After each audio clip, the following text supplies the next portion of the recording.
أفلا ينظرون إلى الإبل كيف خلقت.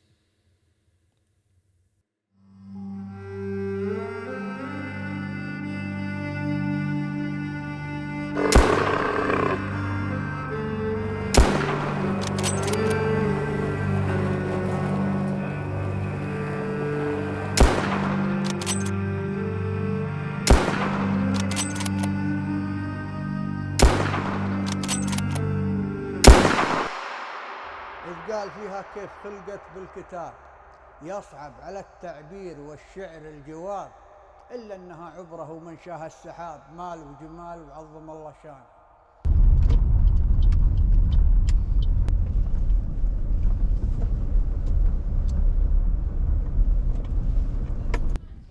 مرحبا فيكم في فيديو جديد. اليوم موضوعنا عن الإبل في أستراليا.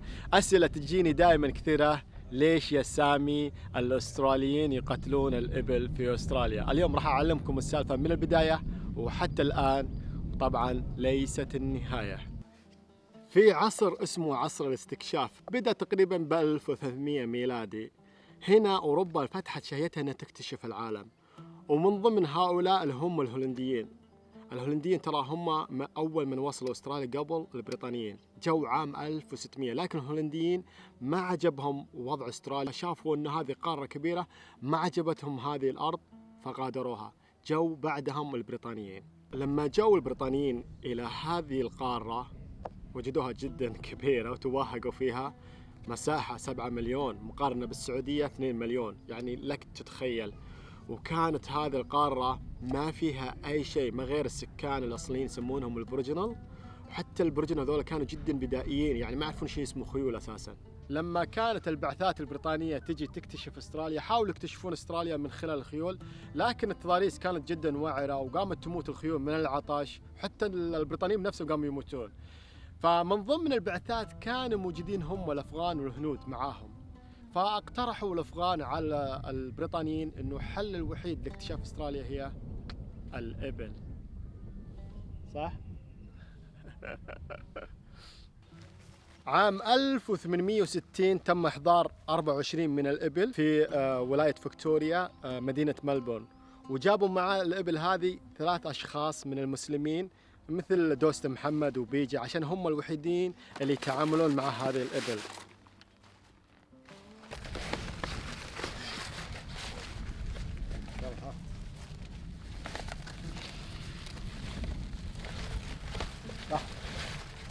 على هونك على هونك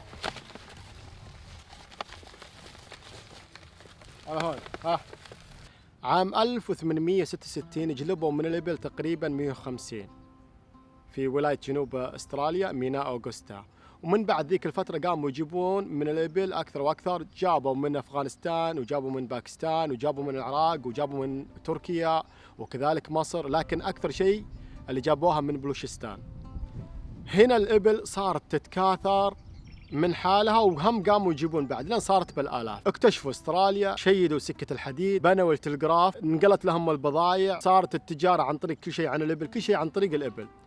لكن دخلت السيارات ودخلت القطارات، فقالوا الحكومة ولاية جنوب أستراليا خلاص حنا بحاجة للإبل، فلازم نصفي هذه الإبل.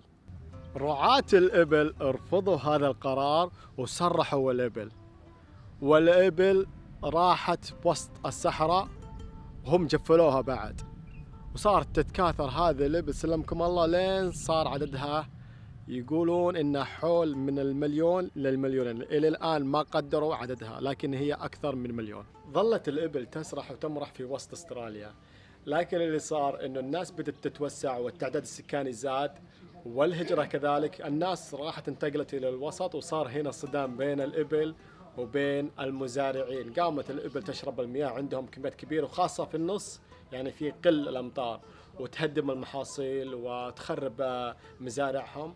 فالناس بدأوا يتذمرون وهم متقبلين الإبل، لا يشربون حليبها ولا يأكلون لحومها، فقاموا يرمون الإبل. الحكومة الأسترالية أصدرت قرار وحطت مكافأة 20 مليون دولار اللي يقتل ثلث الإبل، لكن الإبل في ازدياد يوم بعد يوم. تخيلوا عام 2020 أعدمت ولاية جنوب أستراليا 10,000 من الإبل. كنت أسولف مع بول عن موضوع الإبل، فقلت ليش أنتم ما تصدرونها؟ فيقول تم إيقاف تصدير الإبل قبل 10 سنوات من الحكومة الأسترالية، والأسباب إنه الإبل هذه لما يجيبونها من وسط أستراليا فهي متوحشة في بيلة وقت عشان يمرنونها، غير ذلك إن السفن غير مهيئة أنها تنقل هذه الإبل للخارج فتطلع عليهم تكلفة عالية. فيقول إن هذه السفن فقط إنها مهيئة تنقل صغار الإبل. هذا الآيس كريم من حليب الإبل. هنا يبيعون اللتر كامل ميلك اللي هو حليب الإبل $16 أسترالي. عندهم بنكهة الكاكاو اللي هو حليب إبل، وعندهم كذلك بنكهة الفراولة. هذا اللي هو الجبن مستخلص من حليب الإبل. هذه الجبنة مستخلصة من حليب الإبل، بجربها صراحة. أنا ما عمري جربتها صراحة الجبن من حليب الإبل، بجربها. بسم الله، عجيب والله، طعمه حلو والله لذيذ. وهذا سلمكم الله حليب الإبل يبيعونه $16 أسترالي. بسم الله، خلونا نجرب حليب الإبل بشوف الفرق بين السعودية واستراليا. بسم الله، عجيب، طعمه جدا عجيب. لا، في فرق، في فرق. المزرعة هذه تعتبر أكبر مزرعة في استراليا اللي تحتوي الإبل. صاحب المزرعة يقول أنا عندي 400، من 400 ل 700، يقول حاليا 400، كانت عنده 700 من الإبل.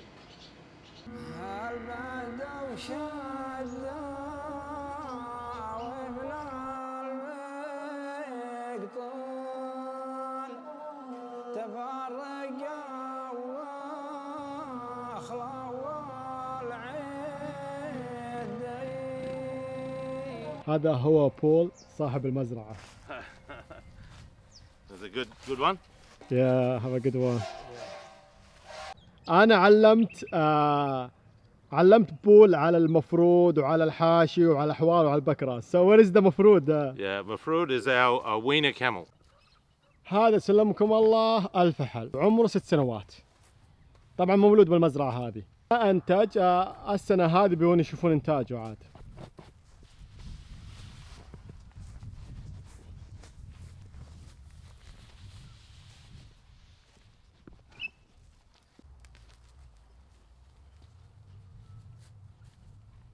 بصراحة اليوم أنا استمتعت بهذه المزرعة، والأونر اللي هو المسؤول على هذه المزرعة وصاحب الحلال والأسرة كلهم جدا طيبين، لدرجة أنه خلوني أدخل أماكن يعني لازم أحجزها، لكن قالوا خلنا نوريك أكثر. صراحة طيبين مرة معي وكان تعاملهم جدا جميل.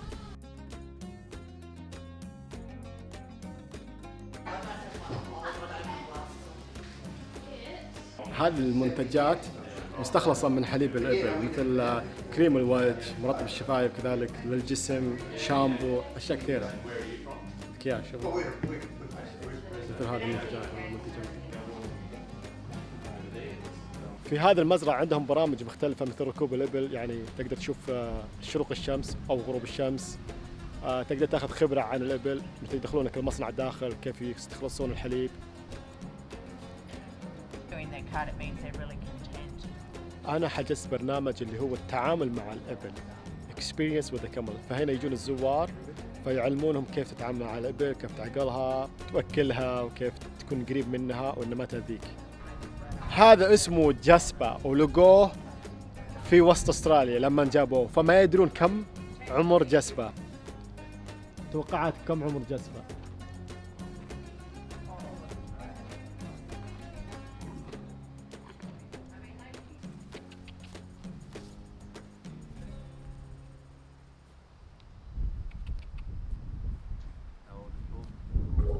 Hopefully he'll blow his doula out and you'll see his doula.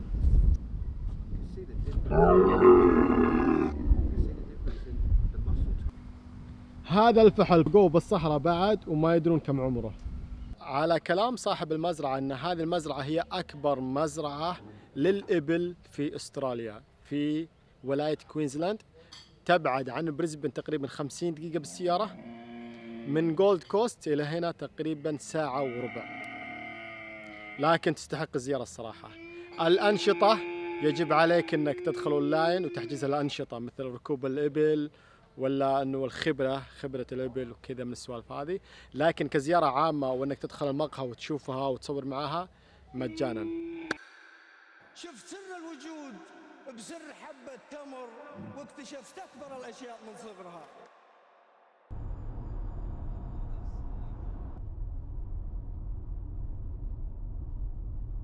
هذه المزرعة اسمها كيو كامل، راح أغطيها لكم. Hi, I'm Joanna. This is our newborn baby. Her name is Fraser. She was born this morning at about 5 a.m. Okay, 5 p.m. Yes, and her mum is Gina over here.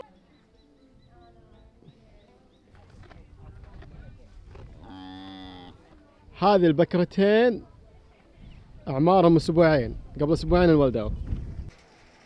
ما شاء الله ما شاء الله، خير من الله. ها جتك، هلا هلا، ها هلا.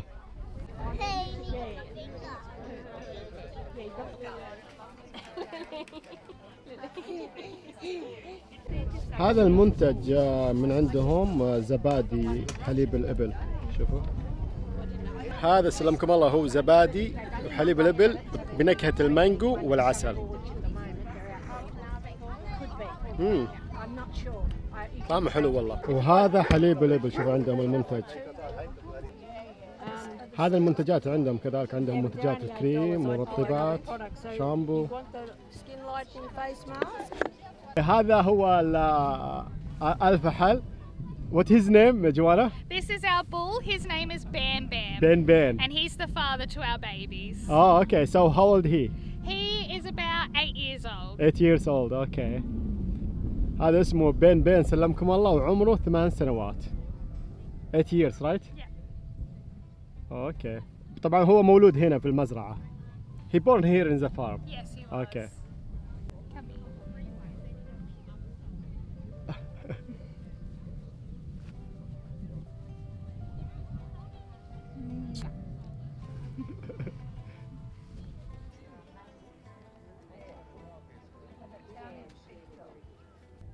واصلة أبد شهر.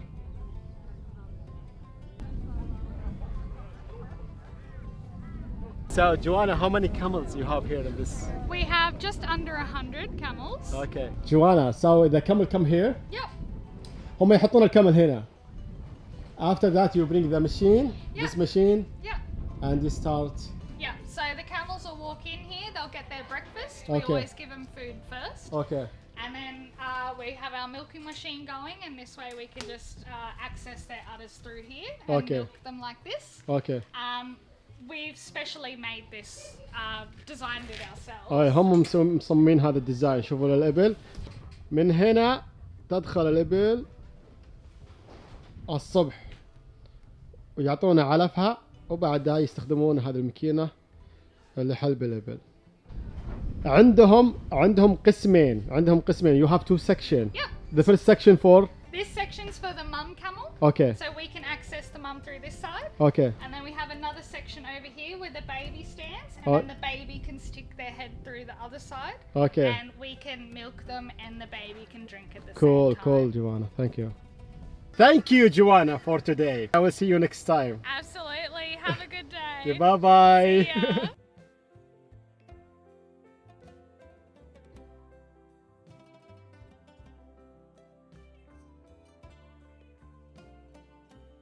وفي الختام أتمنى أن تنحل مشكلة الإبل، وأنه يوقفون قتل الإبل، لأن إلى الآن يمارسون قتل الإبل. إحنا ما نقول لا ما يوقفوا، لا، إلى الآن هم يمارسون، ويعني خاصة في نص أستراليا، فالحكومة بعيدة عنهم مراقبتهم، وهذا فإلى الآن يمارسون قتل الإبل. وأتمنى أنه يوقف هذا الشيء، تكون جهات مختصة تهتم بهذا الموضوع. بصراحة كانت رحلة طويلة من ولاية نيو ساوث ويلز حتى كوينزلاند. أماكن كثيرة زرتها أنا، مزارع كثيرة، حتى رحت مزرعة ممكن لقيت 10 من الإبل، بس ما كان يعني حلو أن أصورها. قطعت مسافات طويلة بسيارتي عشان إني أقدم لكم هذه الحلقة. أنا دخلت في تحدي مع جميع المزارع أن الفيديو يوصل إلى 1,000,000 مشاهدة، وإني أوصل للعالم العربي الإبل في أستراليا، كيف يعني حياة الإبل في أستراليا. لا تنسوني من الاشتراك في قناتي وتعطوني اللايك وكذلك الكومنت، يعني تعليقاتكم مهمة وآراءكم مهمة. نشوفكم في مقاطع أخرى، فمان الله.